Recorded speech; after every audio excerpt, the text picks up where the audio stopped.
ఈ కుర్రాళ్ళు 25, 24 ఏళ్ల నుంచి జాబ్ చేయడం మొదలుపెట్టేస్తారు. హ్మ్. అవును. వాళ్ళకి మనీ ప్రాబ్లమ్ లేదు. అవును.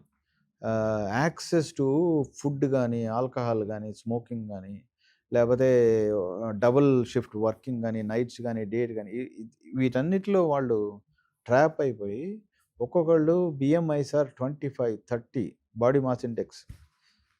ఎందుకంటే వాళ్ళది ఫండమెంటల్లీ సెడెంటరీ జాబ్. ఓకే. అవును. ఎక్కడో ఒక చోట కూర్చొని చేసే జాబ్. దాని ద్వారా ఫోన్‌లో ఫుడ్ ఆర్డర్ చేస్తే వచ్చేస్తది. అవును. వాళ్ళందరూ ఎక్కువ మంది హైదరాబాద్‌లోనో, బెంగుళూరులోనో, పూణేలోనో ఎక్కడో ఉంటారు. అంటే ఫ్యామిలీకి దూరంగా ఉంటారు. సో, వాళ్ళందరూ ఫుడ్డు వండుకునే అవకాశమో, లేపోతే స సరైన హెల్తీ ఫుడ్ తినే అవకాశమో లేదు. లేదు. నా ఉద్దేశంలో ఇంకో 10 ఇయర్స్‌లో మనం గనక ఇది సొఫిస్టికేటెడ్‌గా, కాంప్రహెన్సివ్‌గా అడ్రెస్ చేయకపోతే public health problem of heart disease చాలా ఎక్కువయ్యే అవకాశం. డాక్టర్ నేను ఇదే అడగదలుచుకున్నాను. ఇప్పుడు చాలా వరకు ఎక్కడ ఏ మరణాలు చూసినా అంటే మనకి ఎలా ఆంకాలజీలో ఉన్న క్యాన్సర్ పేషెంట్లు మనకు కనిపిస్తున్నారు. సడెన్ డెత్స్ ఏం కనిపించవు అందులో.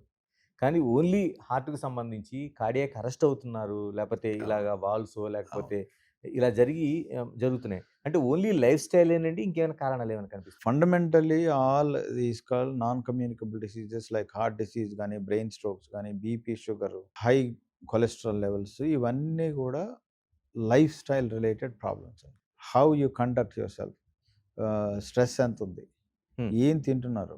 ఏం తిన్నదాన్ని ఎంత కరిగిస్తున్నారు? సెడెంటరీ లైఫ్‌లో ఉన్నారా? యాక్టివ్ లైఫ్‌లో ఉన్నారా? ఫ్యామిలీలో మీకు ప్రీవియస్‌గా హిస్టరీ ఉందా? ఓకే. అది చెరిపేయలేంగా. అవును.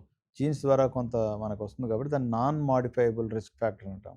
ఏది ఈ హార్ట్ డిసీజ్ పేరెంట్స్‌కుంటే మనకి రావడానికి. హ్మ్. దాన్ని ఎక్కువగా ఫస్ట్ డిగ్రీ రిలేటివ్స్‌కి మెయిన్‌గా. ఫస్ట్ డిగ్రీ రిలేటివ్స్‌లో ఉంటే మనకి ఎక్కువ రావడానికి కనీసం 5 టైమ్స్ హైయర్ ఛాన్స్ ఉంది. ఓకే. సో, ఇవన్నీ గూడా అవగాహనలో ఉంచుకొని నాకు షుగర్ రాకూడదు, మా ఫాదర్‌కుంది నాకు ఇది బీపీ రాకూడదు. నేను ఫండమెంటల్‌గా ఓ 1 అవర్ నా మీద నేను స్పెండ్ చేసుకోకుండా I will not go to work. ఇట్లా అంత అంత స్ట్రిక్ట్‌గా ఉంటేనే చాలా వరకు అవాయిడ్ చేయగలుగుతాం. స్ట్రెస్ అనేది క్వాంటిఫై చేయలేము. ఓకే. కొంతమందికి ఇంటర్నల్ స్ట్రెస్ ఉంటది. బయటకి బానే కనపడతారు. అదే కొంతమందికి చాలా యాంగర్ చాలా తొందరగా వస్తది. హ్మ్. Because of their personality.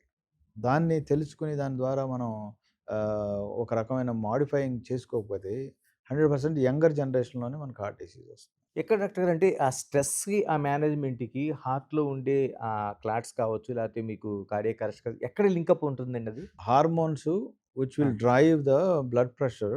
Okay. Simple example stress ఉన్నప్పుడు లిపిడ్ అబ్నార్మాలిటీస్ వచ్చేస్తాయి. అదేవిధంగా బ్లడ్ వెసల్స్ ఉంటాయి. అవి ద ఆర్టరీస్‌కి they have a tendency to కుంచించుకోవడానికి, ఓపెన్ అవ్వడానికి ఎక్కువ ఆస్కారం ఉంటుందన్నమాట. ఎక్కువగా టైట్‌నెస్ ఉందనుకోండి అదంతా కూడా హార్ట్ మీద లోడ్ అవుతుంది. హ్మ్. మరీ మరీ ఎక్కువగా స్ట్రెస్ ఉన్నప్పుడు ఈ మైక్రో క్రాక్స్ అంటాం. మన ఇంటిమాలో అది బ్లడ్ వెసల్‌లో ఉండే రక్తనాళాల్లో ఉండే ఇన్నర్ లేయర్‌లో.